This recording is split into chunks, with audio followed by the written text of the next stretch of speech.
يا نبي سلام عليك يا رسول سلام عليك يا حبيب سلام عليك صلوات الله عليك. ഇന്നത്തെ ഒമാനിന്റെ മറുഭാഗത്ത് യമനിന്റെ തീരങ്ങള് ഇറമെന്ന് പറയുന്ന പ്രവിശ്യയിൽ ജീവിച്ചിരുന്ന ഒരു ജനതയാണ് ആദുഗോത്രം. നമ്മളെക്കാൾ 10 വലിപ്പമുള്ള ഈ കാണുന്ന കൊന്ന തെങ്ങിനേക്കാൾ പൊക്കവും വലിപ്പവും ഉണ്ടായിരുന്ന ഒരു സമൂഹമായിരുന്നു ആദുഗോത്രം. ആ ഗോത്രത്തെ അല്ലാഹു ഈ ഭൂമിയിൽ നിന്ന് നശിപ്പിച്ച് നാമാവശേഷമാക്കിയത്രേ. എങ്ങനെയാ നശിപ്പിച്ചതെന്നറിയോ? സൂറത്തുൽ ഹാഖ ഓതുക. സഖറ അലൈഹിം സബ്അ ലയാലിൻ وثمانية أيام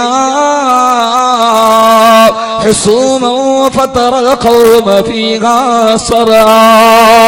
7 രാത്രിയും 8 പകലും നീണ്ടുനിന്ന് പേമാരി തുമിർത്തു പെയ്തപ്പോ 7 രാത്രിയും 8 പകലും അഭംഗുരമായി നീണ്ടുനിന്ന് പേമാരിയും കൊടുങ്കാട്ടുമാടിച്ചപ്പോ ആദുഗോത്രം അവരുടെ വീടുകളോടുകൂടി തകർന്ന് തരിപ്പണമായി. അവര് മരുഭൂമിയിൽ വീണ് ചത്ത കിടക്കുന്ന കാഴ്ചയെ ഖുർആൻ വിവരിക്കുന്നത് ഇങ്ങനെയാണ്. കഅന്നഹും അഅജാസു നഖിലി ഹാവിയ.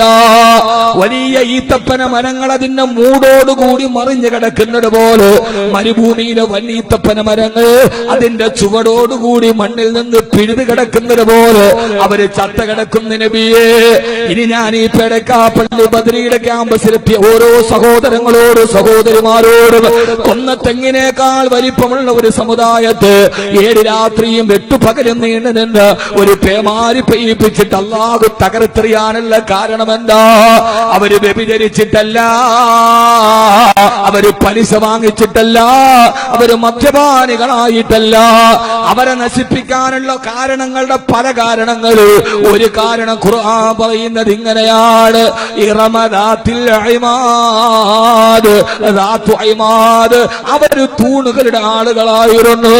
ദാതു ഇമാദ് അവര് തൂണുകളുടെ ആളുകളായിരുന്നു.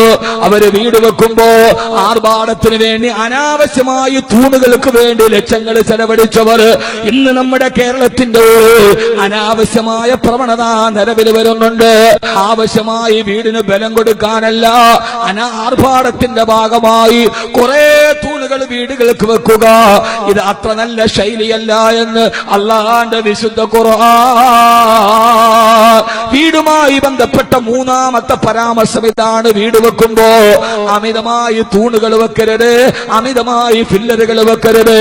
പേരക്കാ പള്ളിയിൽ കട്ടപ്പെട്ട് നീ ഉണ്ടാക്കിയ നിന്റെ പൈസ, ഗൾഫിൽ പോയി നീ കട്ടപ്പെട്ടുണ്ടാക്കിയ നിന്റെ സമ്പത്ത് വെറുതെ തൂണുകളിൽ കുഴിച്ചിടരുത്.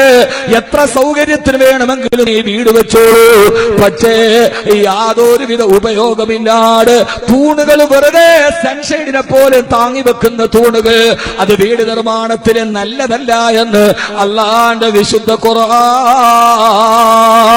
ആരാ ആദുഗോത്രം എന്നറിയോ? യമനിന്റെ ഇറമ പ്രദേശത്തിൽ താമസിച്ചിരുന്ന ആദുഗോത്രം. അവരുടെ സാമ്പത്തികം എന്ന് പറയുന്നത് കുന്തിരിക്ക കച്ചവടമാണ്. അല്ലാഹു അവർക്ക് ധാരാളം കുന്തിരിക്കം കൊടുത്തു. ആ കുന്തിരിക്കത്തിന്റെ കച്ചവടം ചെയ്തവര് പൈസ ഉണ്ടാക്കി. അതുകൊണ്ട് അവര് വീട് വെക്കുന്നതിന് പകരം ആ നാട്ടിലെ സമൃദ്ധമായൊരു പുഴയുണ്ടായിരുന്നു. വീടുകൾക്ക് തൂണ് വെക്കാൻ വേണ്ടി പൈസ ചെലവാക്കേണ്ടി വന്നപ്പോ അതിലെ പോകുന്ന വഴിയാത്രക്കാർക്ക് അല്ലാഹുവിന്റെ നദിയിലെ വെള്ളമെടുത്തിട്ട് വിലക്ക് വിൽക്കാൻ തുടങ്ങിയപ്പോ അത് മുഴുവനും ഭൂമിയിൽ കൊണ്ടുപോയി കുടിച്ചിട്ടപ്പോ സഖറഹ അലൈഹിം സബ്അ ലയാലിൻ വതമാനിയത അയ്യാം.